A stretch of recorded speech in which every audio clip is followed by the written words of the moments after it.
Have you ever looked at a $100 bill and wondered, what is this actually worth?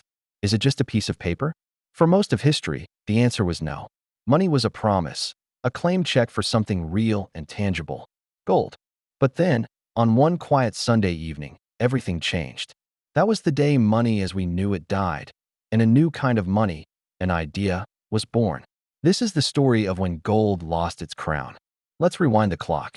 For centuries, the world's most powerful currencies were backed by gold. A country couldn't just print money whenever it wanted. For every dollar, franc, or pound in circulation, there had to be a corresponding amount of gold sitting in a vault. This was the gold standard. It created stability and trust. Your money was valuable because it represented a piece of a shiny, heavy, and universally desired metal. It was a physical promise. After World War II, a new system was born at a conference in Bretton Woods, New Hampshire. The world was exhausted and economies were shattered. They needed a plan to rebuild, a system to prevent the economic chaos that had led to war. The solution? The Bretton Woods Agreement. Under this new deal, the US dollar became the world's reserve currency. Why the dollar? Because the US held about 2/3 of the world's gold reserves. So, other countries pegged their currencies to the dollar, and the dollar, in turn, was pegged to gold at a fixed rate of $35 per ounce. If you were another country, you could, at any time, exchange your dollars for US gold. It was a gold standard, but with the US dollar as the global middleman. For a while, it worked beautifully. It fueled a period of unprecedented global economic growth known as the Golden Age of capitalism. International trade boomed, and the world rebuilt itself. But cracks began to appear in this golden foundation. By the 1960s, the United States was facing some serious economic headwinds. It was fighting a costly war in Vietnam and was also funding ambitious social programs at home, known as the Great Society. To pay for all this, the US government started printing more and more dollars. Way more dollars than it had gold to back them up. Other countries, especially in Europe, started to get nervous. They looked at the flood of dollars pouring out of the US and then looked at the US gold reserves, which were shrinking. The math wasn't adding up. They began to suspect that the US couldn't honor its promise to redeem all those dollars for gold if everyone came calling at once. It was like a bank that had issued far more claimed checks than it had cash in the vault. A classic bank run was brewing, but on an international scale. Countries like France, led by the skeptical Charles de Gaulle, started calling America's bluff. They began systematically trading their dollar reserves for US gold, shipping bars of it back across the Atlantic. Other nations followed suit. The US gold stockpile was being drained at an alarming rate. The promise that had held the global financial system together for 25 years was on the verge of breaking. Something had to give. The breaking point arrived on the weekend of August 13, 1971. President Richard Nixon and his top economic advisors huddled in secret at the presidential retreat, Camp David. The situation was dire.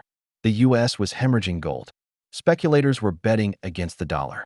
The global financial system was on the brink of collapse. They debated furiously. Should they devalue the dollar? Raise interest rates? None of the traditional options seemed sufficient. They needed a bold, dramatic move. And so, on Sunday night, August 15, 1971, President Nixon went on national television and addressed the American people. He announced a series of sweeping economic measures. But one announcement overshadowed all the others. He declared that the United States would temporarily suspend the convertibility of the dollar into gold. This event became known as the Nixon shock. Temporarily. That was the word he used. But everyone knew what it really meant. The gold window was closed, and it wasn't going to reopen. In that one moment, the direct link between the US dollar and physical gold was severed. The Bretton Woods system, the anchor of the global economy for a quarter century, was finished. The world's money was no longer tied to a physical commodity. What happened next? Chaos? Collapse? Not exactly. The immediate aftermath was turbulent, for sure. Currencies that were once fixed now floated freely against each other, their values determined by supply and demand in the open market. It was a new, uncertain era. And what about the dollar? Without its golden anchor, what was it worth? It became what we call a fiat currency. The word fiat comes from Latin, meaning let it be done. A fiat currency has value simply because a government declares that it does. and because people collectively agree to accept it as a medium of exchange. Its value is no longer based on a physical promise, but on pure belief. It is backed by the full faith and credit of the government that issues it, and by the strength and stability of that country's economy. So, the money in your pocket today is, in essence, an idea. It's a social construct, a shared belief system. Its value isn't in the paper it's printed on, but in our collective trust that it can be exchanged for goods and services. The Nixon shock didn't destroy money. It fundamentally redefined it. It moved us from a world of physical promises to a world of shared trust. This shift gave governments and central banks incredible flexibility. They could now manage their economies by controlling the money supply, a powerful tool for fighting recessions and managing inflation. But it also introduced new risks. Without the discipline of a gold standard, there's always the temptation to print too much money, leading to inflation that erodes the value of our savings. The story of August 15, 1971, is more than just a footnote in economic history.